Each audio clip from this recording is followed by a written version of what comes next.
یا رسول اللہ صلی اللہ علیہ وسلم، درس حدیث کی شروعات آج سے کی جائے گی، تو گزارش ہے جو چند باتیں ہم آپ کے ذہن نشین کرانا چاہیں گے وہ آپ ضرور یاد کیجئے گا۔ پہلی چیز تو یہ کہ حدیث کہتے کس کو ہیں؟ بار بار اس کا نام آتا ہے، حدیث میں ایسا ہے، حدیث میں دکھاؤ، حدیث میں کہاں ہے۔ تو حدیث کہتے کس کو ہیں پہلے اس کو جان لو۔ حدیث کہتے ہیں حضور نے کچھ فرمایا، اس کو کہتے ہیں قولی حدیث۔ کیا کہتے ہیں؟ قولی حدیث۔ تو آپ قولی مت یاد کیجئے، وہ دقت آ جائے گا۔ تو آپ اتنا، حضور نے جو فرمایا وہ بھی حدیث ہے، حضور نے جو کیا وہ بھی حدیث ہے، اور حضور کے سامنے کسی نے کچھ کیا اور حضور اس پر راضی رہے وہ بھی حدیث ہے۔ جیسے کسی صحابی نے کچھ کہا، حضور نے اس بات کو سنا، آپ نے اس کو منع نہیں کیا، ہم سمجھ گئے یہ بھی حدیث ہے، یہ بھی مرضی مصطفیٰ صلی اللہ علیہ وسلم ہے۔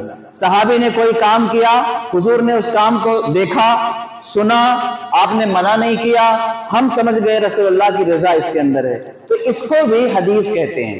ایک ہوا آپ نے فرمایا، یہ بھی حدیث، آپ نے کچھ کیا، یہ بھی حدیث، آپ کے سامنے کسی نے کچھ کہا یا کیا وہ بھی حدیث۔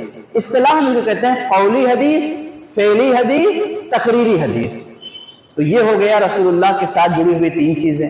اب نیچے آ جائیں، صحابہ نے کچھ کہا، صحابہ نے کچھ کیا، اور صحابہ کے سامنے کسی نے کچھ کیا اور صحابہ خاموش رہے، اس کو بھی حدیث کہا جاتا ہے، اس کو بھی حدیث کہا جاتا ہے۔ پھر نیچے آ جائیے، تابعین، تابعین نے فرمایا، تابعین نے کچھ کیا، عمل کیا، اور یا تابعین کے سامنے کسی نے کچھ کیا اور تابعین نے دیکھا، اس پر راضی رہے، تو اس کو بھی حدیث کہا جاتا ہے۔ تو اوپر کتنی قسمیں ہو گئی تھی؟ تین۔ صحابہ پہ کتنی قسمیں ہو گئی تھی؟ تین۔ تابعی پہ کتنی قسمیں ہو گئی تھی؟ حدیث۔ تین ہو گئی نا؟ تو تین، تین، 6 اور 3 9۔ اب اتنا جان لیں کہ رسول اللہ نے کچھ کہا ہو، کچھ کیا ہو، یا ان کے سامنے کچھ کیا گیا ہو، کہا گیا ہو، وہ حدیث ہے۔ پھر صحابہ نے کچھ کیا ہو، کچھ کہا ہو، یا ان کے سامنے کچھ کیا گیا ہو یا کہا گیا ہو، سنا ہو، راضی رہے ہو، یہ بھی حدیث ہے۔ تابعین نے کچھ کیا ہو، کچھ کہا ہو، ان کے سامنے کچھ کیا گیا ہو یا کہا گیا ہو، یہ بھی حدیث ہے۔ اب یہ حدیث جب آپ سمجھ میں آ جائے گا اس کو حدیث کہتے ہیں، تو پھر آگے کی بات آپ کے لیے آسان ہوگی۔ اللہ تعالیٰ نے قرآن کریم میں جگہ جگہ یہ کہا کہ رسول کی اطاعت کرو اگر تم مومن ہو، رسول کی اطاعت کرو تاکہ تم پر رحم کیا جائے، رسول کی اطاعت کرو، اور رسول کی نافرمانی وہی کرے گا جو کافر ہوگا، رسول کی اطاعت کرو، یہ اللہ کی اطاعت ہے۔ تو جگہ جگہ رسول کی اطاعت کا جو حکم دیا گیا، تو آپ جانو کہ اطاعت کہتے کس کو ہیں، اطاعت کا مطلب کیا ہوتا ہے۔ تو یہ جان لیجئے، اطاعت کہتے ہیں کسی نے کچھ کہا، کرنے کے لیے کہا، اور آپ نے ویسا اس کی بات مان لی۔ جیسے میں نے کہا آپ پانی لائیے، تو آپ گئے اور پانی لے کر آ گئے، تو آپ نے میری بات کی اطاعت کی۔ میں لفظی طور پر سمجھا رہا ہوں، آپ نے میری اطاعت کی۔ استاذ نے بچوں سے کہا کہ بیٹا فلاں کتاب اٹھا کے لاؤ، وہ لے کے آیا، تو اس نے استاذ کے بات کی اطاعت کی۔ تو اطاعت جو ہے یہ فرمان کی جاتی ہے، حکم کی جاتی ہے۔ حکم دیا اور سامنے والے نے اس پر عمل کیا تو اس کو اطاعت کہتے ہیں۔ اب اللہ نے جو حکم دیا ہم سے کہ رسول کی اطاعت کرو، مطلب کیا؟ رسول جو کہہ دیں اس کو مانو، جو کہہ دیں اس کو مانو۔ تو رسول نے کیا کیا کہا ہمیں کیسے معلوم ہوگا؟ رسول نے کیا کہا یہ ہمیں کیسے معلوم ہوگا؟ ظاہر ہے حدیث سے ہی معلوم ہوگا۔ ایک چیز، قرآن پاک میں رسول کی اتباع کے لیے بھی کہا گیا ہے، اطاعت کے لیے بھی کہا گیا، اور اتباع۔ اطاعت کا مطلب سمجھ میں آ گیا آپ کے؟ کچھ کہا اور آپ نے ویسا کیا تو اس کو اطاعت کہتے ہیں۔ اتباع کے لیے قرآن میں کہا گیا کہ رسول کی اتباع کرو، اللہ تمہیں اپنا محبوب بنا لے گا۔ تو جگہ جگہ قرآن میں اطاعت کا بھی حکم ہے اور اتباع کا بھی حکم ہے۔ تو یہ اتباع کیا ہوتی ہے؟ کسی کے پیچھے پیچھے چلنا، اس کو کہتے ہیں اتباع۔ اور آسانی کو کہتے ہیں پیروی، کسی کی پیروی کرنا. مثلا اور آسانی سمجھ لو آپ، جیسے میں اٹھوں بیٹھوں ایسا ہی آپ اٹھو بیٹھو، تو یہ آپ میری پیروی کر رہے ہو، آپ میری پیروی کر رہے ہو. جس طرح میں مسکراتا ہوں آپ اس کی نقل کر رہے ہو تو آپ میری پیروی کر رہے ہو. میں جس طرح پہنتا ہوں ویسے ہی آپ پہننے کی کوشش کر رہے ہو، یہ آپ میری پیروی کر رہے ہو، یعنی اتباع کر رہے ہو. میں جس طرح چلتا ہوں ویسے ہی چلنے کی کوشش کر رہے ہو یا چل رہے ہو، تو اس کو پیروی کہتے ہیں. اب قرآن کا حکم سمجھو. اللہ کا حکم ہے کہ رسول کی اطاعت کرو، مطلب یہ کہ رسول کا کہا مانو. ٹھیک ہے. دوسرا حکم رسول کی اتباع کرو، مطلب یہ کہ رسول جس طرح کچھ کرتے ہیں عمل کرتے ہیں ویسے ہی تم بھی عمل کرو. تو اب رسول کس طرح عمل کرتے تھے یہ ہمیں کیسے معلوم ہوگا؟ حدیث کے ذریعے. کیسے معلوم ہوگا؟ بھائی حضور نماز کس طرح پڑھتے تھے، حضور روزہ کس طرح رکھتے تھے، حضور سحری کس طرح کرتے تھے، حضور کپڑا کس طرح پہنتے تھے، حضور مسکراتے کس طرح سے تھے.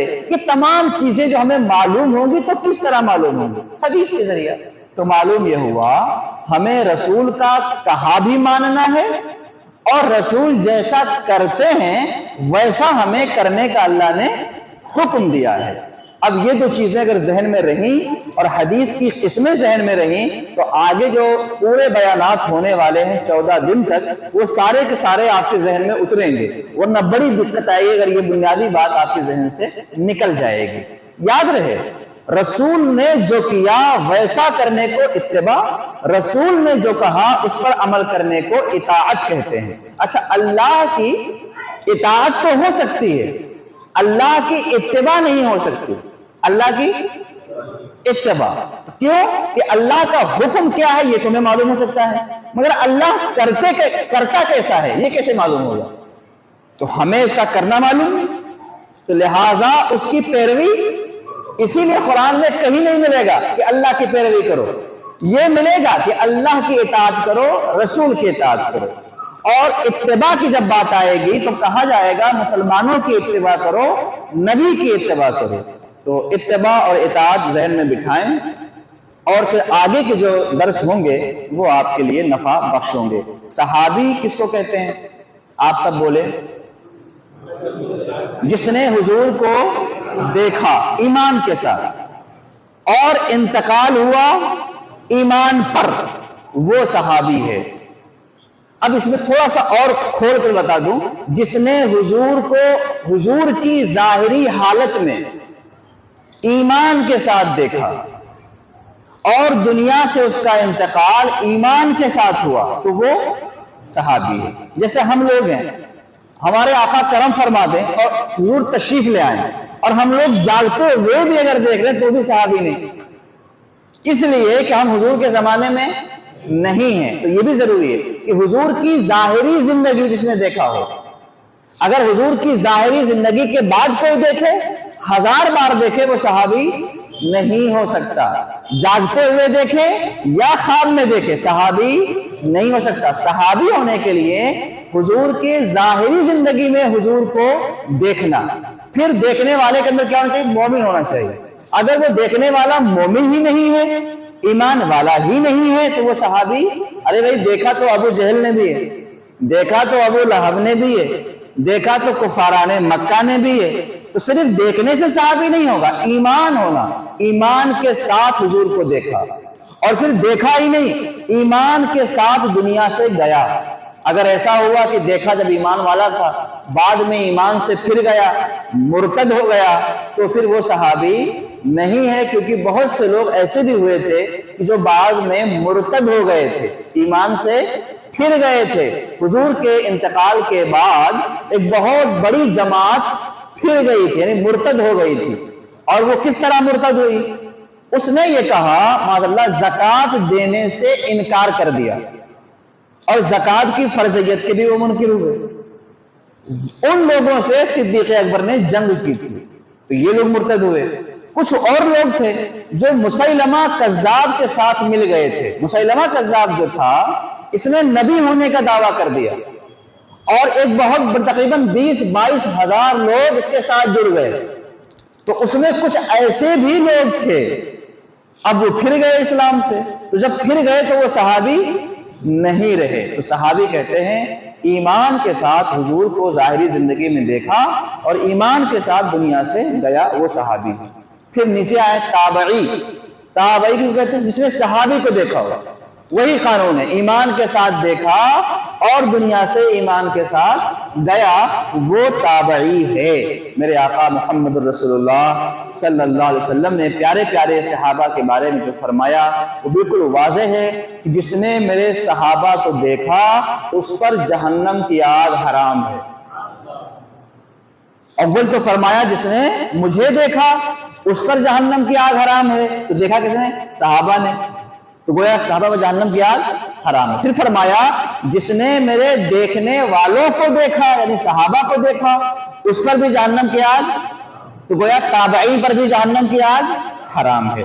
پھر یہی نہیں، قرآن پاک میں صحابہ کے ساتھ اللہ نے وعدہ فرمایا ہے وَكُلًّا وَعَدَ اللَّهُ الْحُسْنَى. اللہ نے ان تمام صحابہ سے جنتی ہونے کا وعدہ فرمایا، جنت دینے کا وعدہ فرمایا. تو وہ سارے صحابہ جنتی ہیں. پھر پارہ نمبر 11 صفحہ نمبر 2 پر فرمایا جو ان کی پیروی کرے، جو صحابہ کی پیروی کرے اللہ تعالیٰ ان سے بھی راضی ہے. تو صحابہ کی سب سے پہلی پیروی کرنے والے کون ہوں گے؟ تابعین ہوں گے. یاد رکھو صحابہ اور تابعین کا مرتبہ بہت بلند ہے، بہت اعلیٰ رتبہ ہے ان کا. انشاءاللہ اس پر بیانات ہوں گے. درود پاک پڑھ لیجیے. اللہم صلی